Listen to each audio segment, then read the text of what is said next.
Okay. They memorized all the districts. 5790 Fort I got Worth. the 30 We, right. we can make this into like 5830 is Northeast Texas. Oh, this okay. could be like Jeopardy. You got to ask it as a question. Okay, Uh, it's 5:45. So time to, you have a bell there, Rick. You said you could ring. Yep. You ready? Yeah. All right. Thank you. Rick is going to open our meeting tonight with an invocation. Yes, not a benediction, not a anything else, but an invocation. Okay, I'm getting it. All right, let's bow our heads in prayer.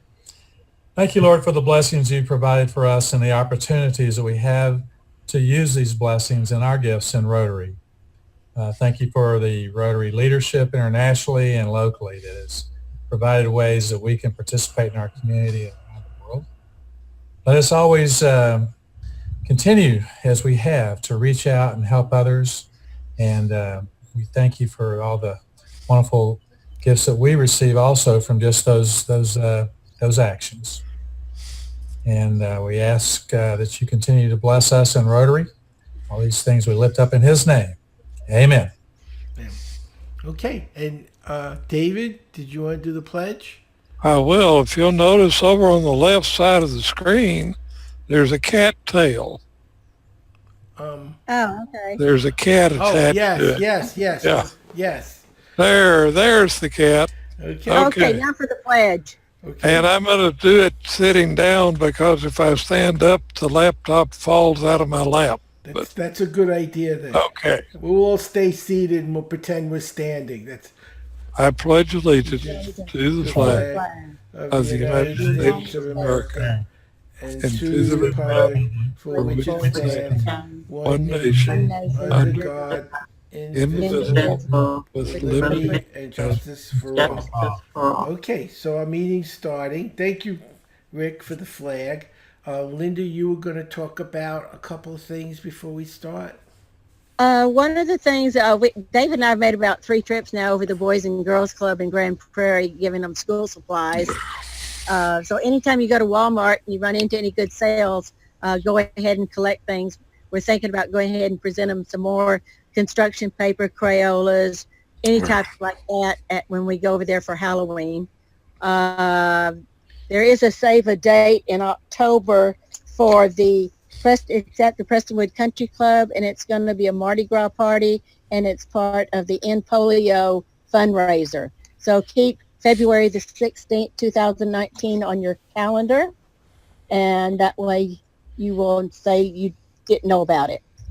And other than that, October the 25th, I think it's a Friday night, is our Friday afternoon is our Boys and Girls Club Halloween party in Grand Prairie. So if you can come, it's great. They always enjoy seeing us. Howard does a great job too, and teaching some kids some things, how to remember numbers and names and all of this other stuff that he's so good at. So they always look forward. So hopefully we'll have more people over there this year. And that's all I have. Okay. I think there's not Ryla. What's the other Rotaract? Isn't The Interact Summit is at the end of September. Right. The last Saturday, I think, in September. Right. And so always people to come over there, and I think it's going to be at Collin College again. And more news on that later. Yeah, Rotaract is the college kids. Okay.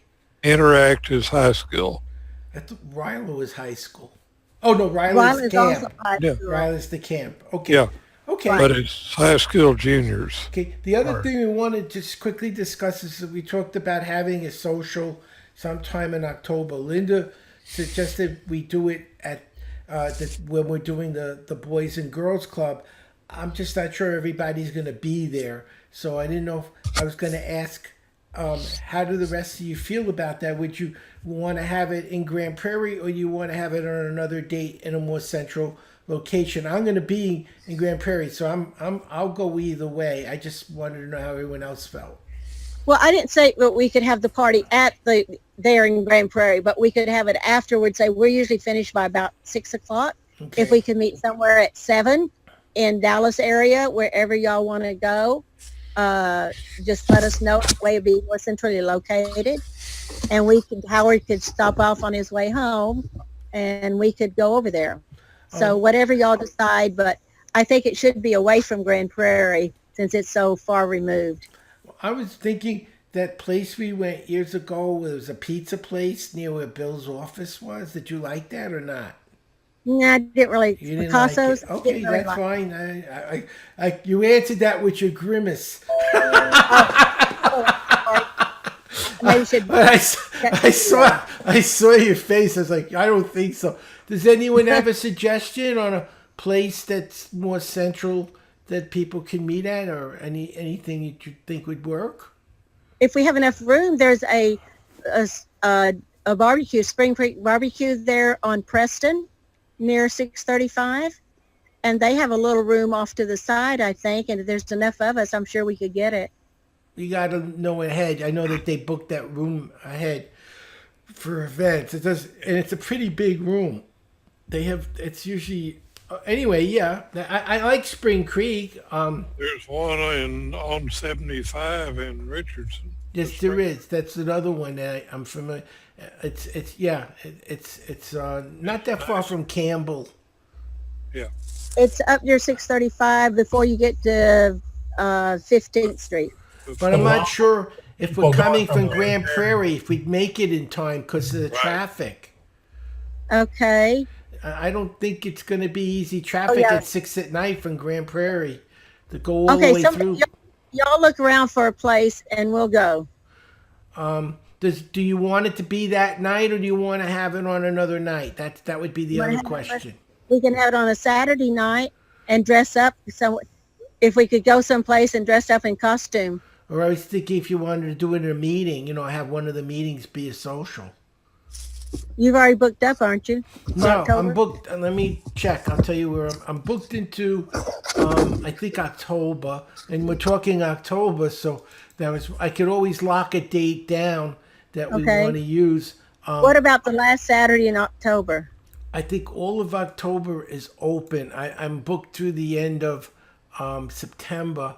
Okay. So yeah, I'm looking. Let me look at the calendar to be safe, because Okay. it would show on the calendar. Okay. see. Well, David and I will be gone until the last Saturday. We'll be home by the last Saturday. In fact, we'll be home a couple of days before the Halloween thing. Okay, so we don't want to do it before you're back. Unless you don't want us there. Yeah, well, we're not that big a group that we want you and David. It would just be me and Rick and Lisa, and maybe a couple of others. But so I'm thinking, let's see, are you saying like October 30th to do it? Is October, wait, isn't it, when is October 25th? Isn't that a Friday night and the 26th? Oh wait, October- I'm out of town. Then I just you are? realized I'm going to Bangkok. Okay. That's when I'm going to Bangkok. I'm leaving like on the 30th. So Are you sure this time? Yeah. Well, yeah, that one I'm doing. That one I just spoke to them today. The other one got When will you be back? November 6th or 7th. And I usually, when you get back from that trip, you're pretty burnt. It's What about, I don't think we usually have a meeting the Tuesday of Thanksgiving week, but what about the next Tuesday or the Tuesday before Is that the 12th? the 12th, Oh, I guess? Wait a minute. I thought we were talking about something in October. So let's Yeah, go. but then When does Howard we don't- leave? Yeah, but they're out of town. Linda and David are out of town most of October, so there's no point in having a social if they're not there. Yeah. Okay. So Well, when do they But leave? anyway- When do you leave? When did let's see. I'm leaving around October 28th, and I'm coming back I don't know if that Monday or Tuesday, and because of the time zones and everything, I'm not sure exactly. I think either the following Tuesday or Wednesday, and then I need to take a day off because it's a 28-hour flight, and you don't really feel good when you get home. But not quite? yeah. Okay. What about the Saturday before you leave? Let me see. That's the day after the The day Halloween after thing, the Halloween the party. 27th. Right. I'm okay with that. Is anyone else good with that? Well, Rick? uh, I don't know at this point. Okay. So I'd like to pick a date that we could all get together because it's a small group. We might as well. He's waiting to see if he gets a better offer. Well, no, I was looking at my football schedule. Oh, Oh, okay. oh, Texas oh. Texas plays Oklahoma State that night. So what about? Hold on. Let me look at my calendar again. What the week after I get back, November. Let's say the week of the 12th, like the Okay. 13th, November 13th. Does that work? It's a Tuesday.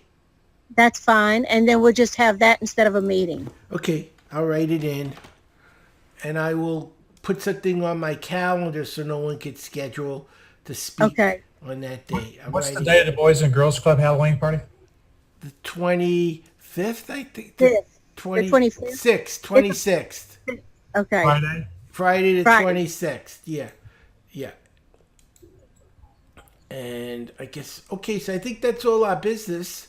Okay. Does anyone else have anything before I introduce our speaker? Okay, great. Then I'll introduce our speaker. Let me get her bio, and I will. I got to get back to the today. Here it is. Okay. So our speaker tonight is Elizabeth. I'm not sure how to pronounce your last name, Elizabeth, correctly. What's the correct pronunciation? It's Akwe Kwateng. Akwe. So it's Elizabeth Akwe. I'm sorry, I didn't want to mispronounce it. She was born in Ghana, came to America as a kid. She went to UTD for a BA in biology. She went to Baylor Dental School for a Doctor of Dental Surgery. She opened her practice in 2005, and she's still there in Garland. She's married with a 20-month-old son and a 3-year-old daughter. She tells patients she comes to work to rest, and her real work starts when she gets home. And I believe she's going to be speaking tonight about the school that she's running in Ghana. And We're doing water wells and dental clinics in Ghana. okay. Did you want to do a PowerPoint, or you just want to talk? Yes. Okay. I have a PowerPoint, but I need to know how I share it so then I can go through it. Okay. Linda, how does she share it? I'm trying to get back to the screen. Linda has the controls. That's why I'm asking. I don't have. Oh, Otherwise, I just do it. And you'll be able, in a moment, you'll be able to put your slides up. I'll let you know when we can see them. And then I'll mute my microphone so I'm not disturbing you while you're talking. okay. Okay. I'm trying to see if this. Oh, do you have on the bottom of your screen in the middle, if you hover, do you see something that says share screen? Yeah, I have share. Click on that. See if that switches it on. Okay. Oh, okay. And then here's it's this one, right? See if that'll work. Oh, Is that it? yeah, you're good. You're ready. Your slides are showing. I'm going to mute my mic. I'll come back at the end, and you can do your presentation. So I click to. Okay. All right. Okay. So again, my name is Elizabeth. I go by Dr. Okoye at the office, and I have an office here in Garland. I'm a general dentist, so we do a little bit of everything. But I'm here to talk to you guys about our Rotary Club of Dallas, the water wells and the dental clinics we're doing there, and we're doing it in Ghana. Can you see my clicker also? Yes. Okay, so Ghana is on the west coast of Africa. So we normally go from here to London, London to Ghana when we fly. And Healing Hearts and Hands is my personal nonprofit. And since our club doesn't have enough doctors and nurses and so forth, I recruit hygienists and other dentists and so forth to go with us when we go. So that's pretty much it. So we do global grants, And with global grants, you need the local Rotary Club to partner with. So we partner with the Accra West Rotary Club, and that's who we partner with to do the global grants. This is just a map of Ghana. We land here in Accra, and we have done water wells in the outskirts of Accra, and we also go along the coast over here to Cape Coast and Second D Takoradi to do dental clinics as well. Rotary International with USAID, their statistics is that there's about 6 million plus people in Ghana that doesn't get clean water. I'm sure there's more. They have partnered with 3 African countries to do water wells, and they're doing a second round, which Ghana qualified again to get up to $4 million in grant to do more water wells in Ghana. The water wells, they're hand pumps or mechanized boreholes. The hand pumps is what we were doing before. Mr. Fitzwilliam he's also a Ghanaian, he's a member of our club, and we did about 7 or 6 of these in other areas where we partner with the Takoradi Rotary Club. But now the government in Ghana wants us to do the mechanized boreholes, not the pumps like this one. So with the mechanized borehole, you see they drill deep into the earth until they locate water, and then they take samples of that water and send it to the lab, and then the lab will test it to see if the quality of the water is good to be able to drink. And so the water, it gets tested. This is the village. You see how the house is a mud house with, I don't know if that's even a tin roof. So we go really to the remote villages to do the clinics and to do the water wells, not within the city. So the water is then pumped into the storage tank. Once the storage tank gets to a certain level or it gets low, it triggers a pump to pump more water up. So this is just the storage area. And then from here, we pipe the water to different locations within the village. I don't know if you guys know Bob. That's Bob from our club. So there is an outlet right next to the pump. And then, so this is the water faucet right here. You'll get another picture later. We also pump the water to the school. We pump to the local market. We pump to strategic areas within the village, so then they don't have to all come to one location to get water. And with these boreholes, we've done about 7 of those. And next year, May, we're we doing a grant to do 4 water wells in May of next year.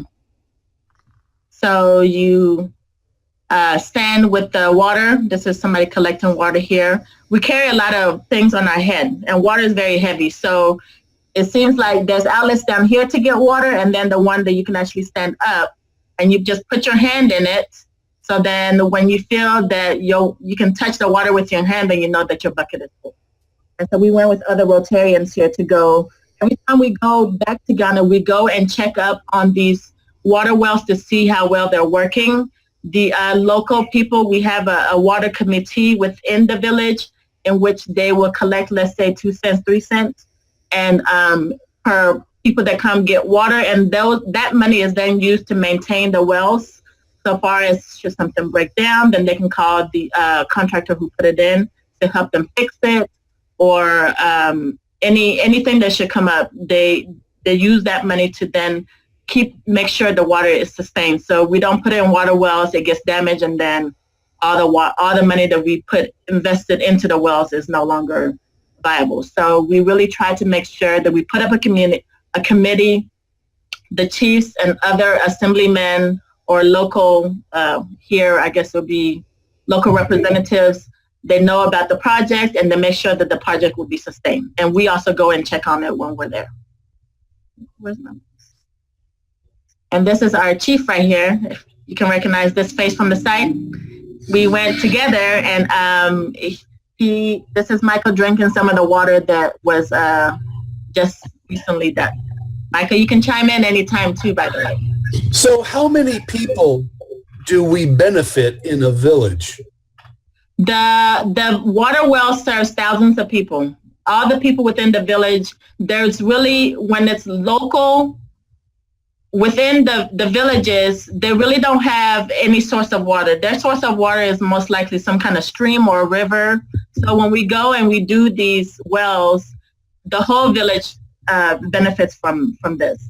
So the wells have been serviced thousands of people so far, and we've done, like I said, I think 7, and we're going to do another 4. So it's made a great impact in the community, because I was born in Ghana, so I know having to wake up early in the morning to just go fetch water. So this really has helped a lot of children, even on the fact that you can sleep a little longer because you not have to now go walk miles to go fetch water before you can come home and start cleaning and getting things ready for the day. So I know if this was in my village, I would have been very grateful for such a project. These are some of the areas that we've done the water wells, Mile 14 and Asinima and these other locations. And like I say, we go and check on the wells to make sure that everything is still functioning. With the sanitations, as you know, water and sanitation goes hand in hand. So we've built latrines. The village people will give us a location that we can put the structure on. And so far as not contaminating the water lines with the waste products, in Ghana, there's no, it goes into we dig a manhole pretty much in the ground where the waste will go into, and once that gets filled up, then government comes and then they suck all that out. So that waste doesn't cross-contaminate with any other water source. So we build the structure, and then there's men's side and women's side in the bathroom in which they can use this facility. We've also built wash stations. If you look up here where the shower heads are, this village, they wanted the wash station because they do a ceremony in which when the girls reach puberty, they do a presentation for them. And so they wanted a place where they can do the ceremony and the girls will have access to water to be able to clean themselves. This beautiful lady right here is a member of a club in Michigan, and she had partnered with her club with us when we did this particular project here. And some of our members, of course, came in. This is my chief right here, in case you guys didn't know. He's chief of our club. So the dental and healthcare clinics that we do, we package everything up in barrels and boxes, wrap them tightly, and we ship them to Ghana ahead of time. Shipment can go out every 2 weeks, and it takes about 6 to 8 weeks for it to get to Ghana by boat. So all our toothbrush, toothpaste, all our dental supplies, our sterilization stuff, whatever we're fundraising for the year, so far as school supplies, books and pencils, or clothes drive. We've done clothes drive. This year we're doing a soap drive. So we're asking people, you can go to Costco or any place where you can buy 16-pack soap, bars of soap for really cheap. And we're also doing underwear drives for the kids there. So we go to Costco as well, and we will buy, let's say, chips, Cokes, snacks, all those things that you recognize. So when we are in the village and we're taking a break, everybody eats what they know. We don't let anybody eat anything in the village because we don't want anybody to get sick. So all the snacks and everything we take, we ship that ahead of time, so then you eat something that's familiar to you. When we are there, we rent buses to take us around to the different locations. And we also use the buses, if you can see over here, in which we bus the children also, because we will be in one location, but there's some kids who won't have access to us, whether we're too far away or whatever the reason may be. So the bus will go to the location, pick the kids up, bring them, we'll see them, and then the bus will take the kids back. And when we're doing a clinic, you see, this right here, we were able to actually get into a building to do the dental clinic. The kids are already waiting for us. You see this young lady right here, she's just in underwear and shirt. Some of them, they come unclothed or barely clothed. So the clothes drive and things we do, sometimes we have to dress the kids even at clinic before we actually see them because they're not coming in with anything on. But so you made me lose my the clinic, we did it in here at this point in time. Sometimes we do have to do clinic outside underneath a tent. We tend to see about 500 plus patients per day. So we average about 3,000 plus patients when we do dental clinic. And then the medical people on their side, they also have their set of patients to take with them. We teach them about dental hygiene, how to brush, so on and so forth.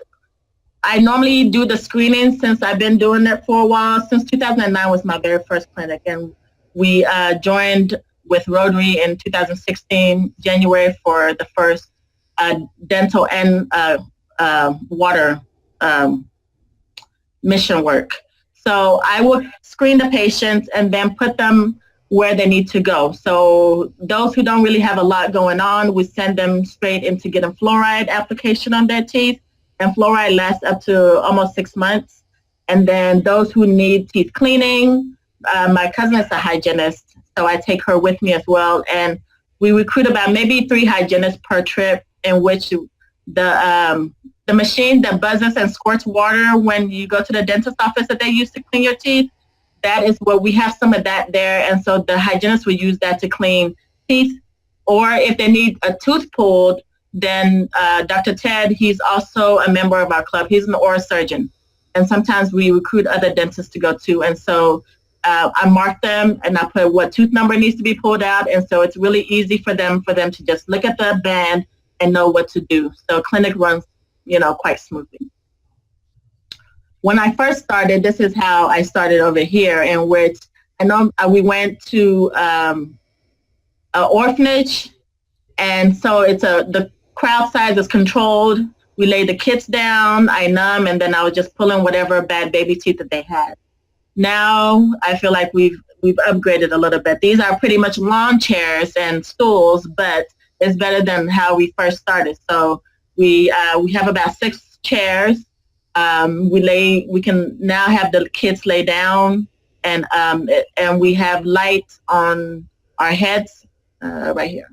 So we have our lights on our heads, or if we have to use a cell phone, if the lights go out, and the people we are seeing are in the background. And this gentleman right here is actually one of my professors from school, and this is Dr. Ted, one of our Rotary members. This one is me here pulling or numbing the patient to be pulled. So I kind of I float. So wherever I'm needed, if the registration is backed up or if fluoride is backed up, I just kind of move around to make things feel a little bit easier. These are some of the things that we see there, and this is all decayed baby teeth.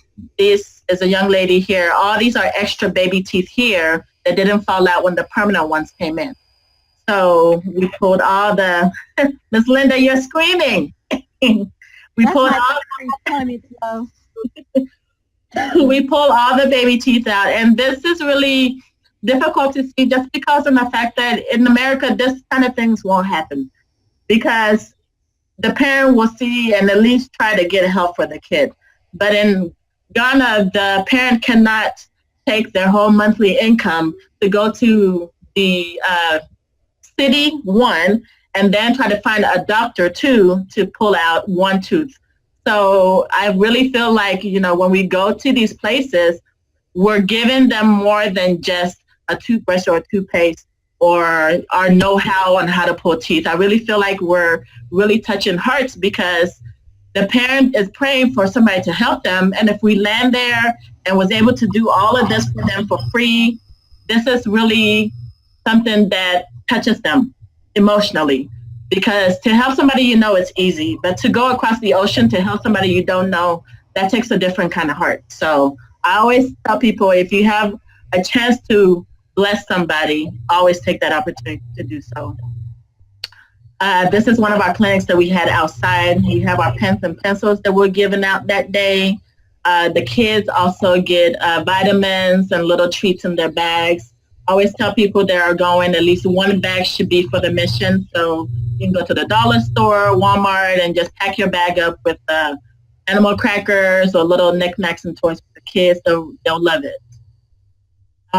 This lady right here, she's applying fluoride, and this is my cousin right here. She's cleaning teeth. And then, of course, the line never stops. It's never ending. So we just see as many people as we can. So here's the toothbrush and toothpaste and things that we give, and we have little rotary bags that we put them in for them. The kids also get T-shirts. This is Judge Churchill when he went with us. There's always something to do. Just because maybe you don't like blood or you don't like teeth doesn't mean that there won't be work for you to do. You can always volunteer and you can do pictures or you can do the goodie bags. So it's not a technical where you have to be a medical profession to be able to go. As you saw, Michael did all the sterilization for the whole day. I was so proud of him. The whole day he stood up, scrubbing instruments, and he was a trooper, and he was encouraging us to continue, do more, do more, do more. We came here to work. We came here to work. So it was great. This is how we do our sterilization. We have different tubs, and we move it from all our medications in the tubs, and we move it from there, scrub, clean water, to drying. And this is Bob on this side here. He applied fluoride on lots of teeth. This is Dr. Ted picking out teeth. This is a time also where we're working outside. This is Christina, the one that was applying fluoride earlier. Lots of people, they're just excited to see us. They haven't seen people that don't look like them, because everybody looks like them. So it's interesting to see their faces when they see somebody that doesn't look like them. They're really excited to see you, to talk to you. They're really friendly. With the medical aspect, this is more adults that go through their line. We recruit, we have a team in Ghana with nurses and people who help us set up and break down. That's a lot of what my husband does. He goes down there and gets all the things that we shipped out of the harbor and make sure everything is running smoothly there, transportation and so on and so forth. So when they come to the medical aspect, they take their blood pressure, they get, their complaint of what's going on. And like I say, we go to Costco and we buy, adult vitamins, we buy aspirin, we buy Tylenol, all these little things that, sleeping aid medications, because as we go, we learn more and more of the need that they're asking for. So this is our club president actually right now. She's taking blood pressure. You see how hot she is? Because it's definitely a working deal. When we normally were going in the past to Ghana, we'll go and we'll commission the water wells. But the thing is, once we commission the water wells, that's pretty much it. So that's why I figure, if we can add the medical and dental aspect to it, then we're actually going there to do actual physical work. And as Rotarians, that's all we want to do is actually to serve. So this really gives us an opportunity to serve. So she's taking blood pressure. She is a Rotaract, and this is a member of the Accra Rotary Club. And so she's taking the information. There's translators who will translate for you. And then this lady right here, this is my best friend. She's an OBGYN. So she either does family practice kind of things when she's there, or she can discuss the OB issues with some of the patients who are there. And one lady said that she hadn't felt her baby move in 2 days, and she was like, oh, you need to go to the hospital like right now. So there's some things that we can't do, of course, and we just have to say, okay, right now, go. And so that was really sad to hear that, but we don't know what the outcome was on that particular issue. The kids that get their goodie bags, they're going home with that. Sometimes they write us little happy notes. These, of course, these are kids who got their teeth pulled and they all have their gauzes in their mouth. They get their Rotary t-shirts, and you'll be surprised when you go back in another year or so, you'll see still people wearing their Rotary t-shirts around. They get their little goodie bags. And this is when we hand out clothes. Clothes are always a hot commodity. We partnered with the school elementary school next to our office here, and the kids, the age group is just about the same as the kids that we see in Ghana, so it was perfect on sizing them. We tie the shoes in pairs, so nothing gets separated, because if one person gets a shoe and somebody else gets a shoe, then it becomes a problem. And the kids, they line up and we share the clothes, or we share the clothes for them as they come through clinic. We just look at them and we size, and then we give them clothes as they come. And so these are just some candid pictures. This one, the clinic, we did it at a school. So let's say the teachers will bring out the kindergartners once we see them, then the first graders once we see them, and so on and so forth, and we move like class. So it makes things really organized for us. And we try to find time to have some fun time, depending on where we are. This is in Accra, where the water dam is, where we get our electricity at, the Slave Castle, or go to the beach. And these are also, we go have dinner afterwards. So we have dinner and stuff in Accra or in the city. We don't, like I said, eat in the village. And we do have meetings with the Accra Rotary Club. They'll host us, and they'll take us out to dinner, and sometimes they'll give us little scarves or dresses, or little souvenirs for us to take home. So these are some of those things here. And this last slide, I believe, it just talks about the numbers of patients that we've been able to see along the years. And you can see as Rotary joined, we were able to do more and more and more. May 2018 that we just went, we saw over 3,000 patients as well for the dental, and then the medical people saw about 500 plus or so. We do plan on going January 2019 and then May 2019. January is only going to be for medical and dental, and then we're going to do water and medical in May. So that's our next coming trip. So we're going to start shipping things in September for the January trip, but we collect things year-round. We store things at our office, at the house, and then once it gets time to ship, we'll package and ship it. So anytime is a good time to send something. Anything old for you is new for somebody else, is what I always say. But I think that it's about all my presentation. Michael, would you like anything to add? So you can't imagine what rural cities are like until you go visit. And you can't imagine how blessed people can be by the slightest of things. It's my understanding that the Rotary District 5810 Awards last week, there was one award that was given to the Service Above Self Award was given to a great recipient. Do you have any idea who that was? No, I don't. I don't believe me. For those of you on, Queen Mother Elizabeth won the District Service Above Self Award. The district. Why hasn't she been nominated for the RI, Service Above Self? We're working on it. As soon as she does something worthwhile, we'll think about it. Okay, because actually, I think your governor, a governor-elect, your past district governor can submit by the end of August. See if they've submitted her name. That's a good idea. I will take that challenge up. I need to call right away because I think it's right by the end of August. It used to be.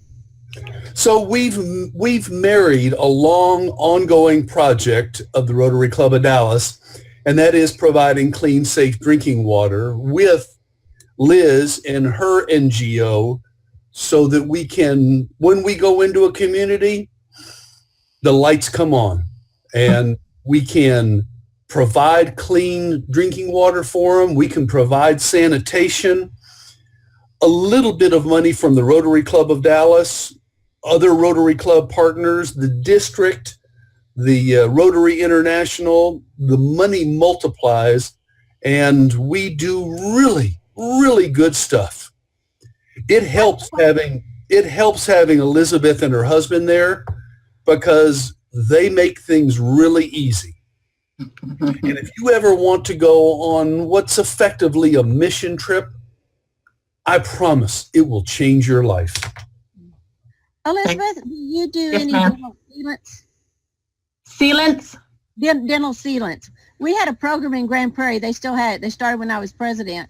But we go into the second graders for their first molars, and they Yeah. apply the dental sealants, and it's really cut down on absenteeism and everything else. Yeah, I was a part of that when I was in dental school. We will go into the schools and then we'll put sealant. It was called a sealant program. We'll go into the schools and place sealants. And I also did the trips to Mexico where we'll go and pull teeth as second and third year dental students. That's pretty much how I got the idea, because I heard my grandmother has her own nonprofit.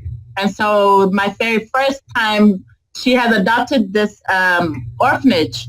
And she brought her two friends who are retired nurses, one's from Jamaica and one's from Trinidad and Tobago. So they pretty much assisted me. And I was like, it doesn't really take too much of my time. I can pack everything in my bag. All I need is my extraction instrument, some lidocaine, and that's it. I can just numb and pull at least the baby teeth for them. So it started with just me. And on that trip, I met my husband also. And so that was a blessing. And from there, it's just grown since then. And people were wanting to come. I added my cousin when she started hygiene school. And when we get there too, I take my family members who are there from the city to the villages with me, because I want them to know how much blessed they are as well to be living in the city and not the village where there's no electricity, no water, no anything. So I recruit a lot of my family members, even when I get to Ghana, to take them along. But it just started with just that simple idea of, if I'm going to Ghana, I can go and help. And so now every time we go to Ghana, I'd spend 1 week doing missions and then 1 week seeing family. And so it's just grown and grown and grown. And we're really grateful to have been able to add Rotary. I was on the board with Michael with the international affairs. And so that's when I was like, I've been doing this for a long time. And I'm a Rotarian, Rotary should get credit for this too. So that's when the idea came of water and sanitation and health. They all go hand in hand. So why don't we add it? So the first trip was 2016, where Michael went to represent us as the incoming president, and we have other members that went. And it was a great success. So we've been doing it ever since. Well, thank you. You're welcome. Thank you. Any other questions? Comments? Mr. Howard, it's back to you. Putting back my microphone so I don't disturb anyone. Well, thank you everyone for coming. Thank you, Elizabeth and Michael. Let's do our close with the four-way test. Four-way test of the things we think, say, and do. First, is it the truth? Second, is it fair to all concerned? Third, will it build goodwill and better friendships? And fourth, will it be fair to all concerned? And our fifth one is, will it be fun? So with that, Rick, you can ring the bell, and thank everyone for coming. And I will put this on our YouTube channel. And be sure to send out the YouTube channel to everybody. Okay, I can do that. Okay, I'll put that on my plate. Okay. Just include that where it's been put or which ones you have on Yeah, there. I started a new channel so it would be clean. Something. Okay. Thanks, everybody. See you next week. Bye. Bye-bye. Thank you. Thank you. Bye.